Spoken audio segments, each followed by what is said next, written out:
Herzlich willkommen beim TKD Codesesa Podcast, dem Podcast rund um Taekwondo aus Lemgo. Heute nehmen wir für dich die Taekwondo Union Hamburg e.V., also die TUH, mal genauer unter die Lupe. Wir schauen uns an, wer da so die wichtigen Leute sind, was aktuell los ist und ja, welche Erfolge die so feiern. Unsere Recherche dafür, die lief übers Internet, also Infos von der TUH-Webseite selbst und auch aus Presseberichten, die da genannt werden. Genau, wir wollen dir heute so einen kompakten Überblick geben. Wie ist die TUH aufgebaut? Was machen die alles?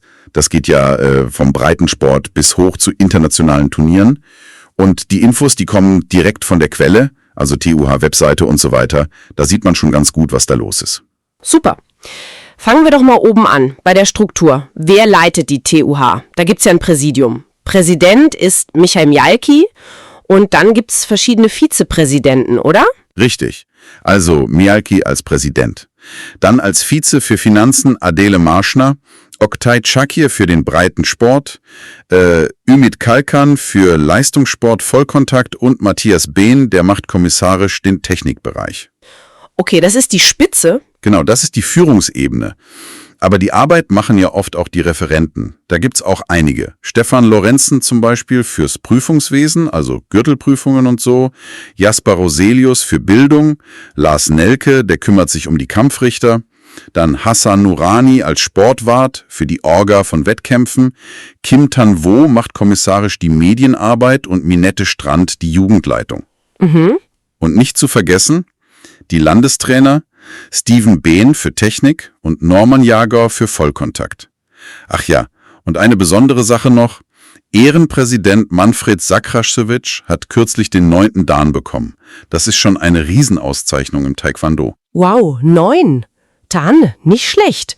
Auf der Webseite gibt's ja auch dieses Vereinsverzeichnis. Ziemlich lang, oder? Da sieht man erst mal, wie viele Vereine da in Hamburg dranhängen. Absolut. Das zeigt so die Basis, das Fundament des Verbands.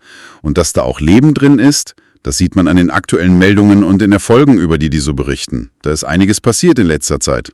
Ja, erzähl mal. Was ist dir da so aufgefallen? Also zum Beispiel Oktay Çakır, der Vizepräsident Breitensport, der war in Südkorea. Ach ja. Und hat dort die höchste Trainerlizenz geholt, diesen First Class Cookie One Master.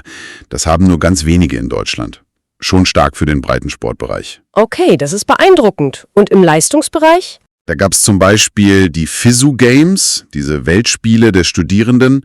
Lea Lauwar hat da Bronze geholt im Team. Das war wohl eine historische Medaille für Deutschland in dem Wettbewerb. Und Steven Behn, der Landestrainer Technik, wurde als Bundestrainer nominiert. Ah, okay. Das zeigt ja schon eine gewisse internationale Ausrichtung, oder? Präsident Mjalki ist da sicher stolz drauf. Bestimmt. Ja, das betont er auch. Und dann gibt's ja noch so Sachen, die vielleicht ein bisschen aus der Reihe fallen, aber auch spannend sind. Palina Glebova zum Beispiel. Die mit den Rekorden? Genau die.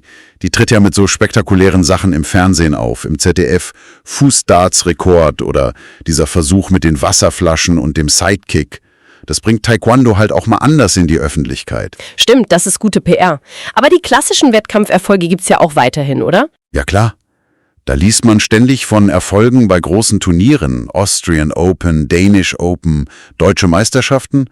Da tauchen immer wieder Namen auf. Enes Kalik, den nennen sie ja den Erling Haaland des Taekwondo. Okay. Ja, oder Nikolai Sparre, Gen San Juan, Maria Tansi, Lia Bertram. Die holen Medaillen. Im Jugendbereich, bei den Senioren. Das läuft also. Und neben diesen Spitzenleistungen, was passiert so an der Basis? Da wird auch viel gemacht. Dann Prüfungen zum Beispiel, also Schwarzgurtprüfungen, manchmal sogar zusammen mit Schleswig-Holstein. Es gibt Lehrgänge für Kampfrichter, Vorbereitungslehrgänge für Dan-Prüfungen, Sparingstage für die Wettkämpfer und sogar spezielle Breitensportlehrgänge für Kinder. Also die versuchen schon, die ganze Breite abzudecken. Klingt nach einem vollen Programm.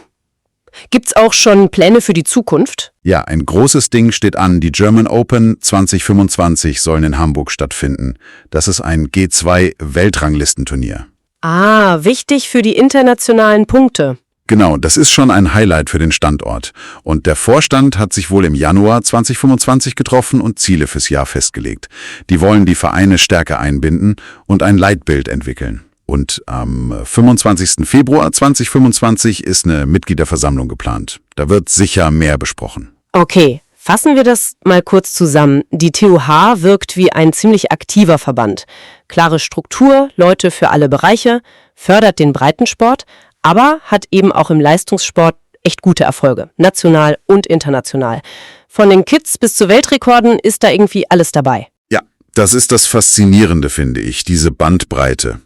Einerseits so das ganz traditionelle, Formenlauf, Darnprüfungen, Etikette und andererseits total modern ausgerichtet, internationale Turniere, Medienpräsenz, aber auch wichtige Hintergrundthemen wie Dopingprävention oder Gewichtsmanagement. Das gehört ja im Leistungssport alles dazu. Absolut. Zum Schluss vielleicht noch ein Gedanke für dich, der uns beim Durchschauen kam. Man liest zu viel über die individuellen Erfolge, Athleten, Trainer, Funktionäre. Was meinst du, wie wichtig ist denn so eine Verbandsstruktur wie die der TKUH dahinter, damit solche Leistungen überhaupt erst möglich werden?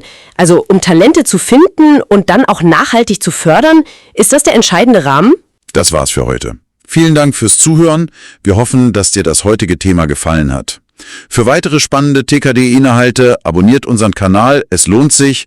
Euer TKD-Coach Cesar Podcast-Team. Und noch der Hinweis, dieser Podcast wurde ausschließlich für den YouTube-Kanal von TKD-Coach Cesar produziert wurde.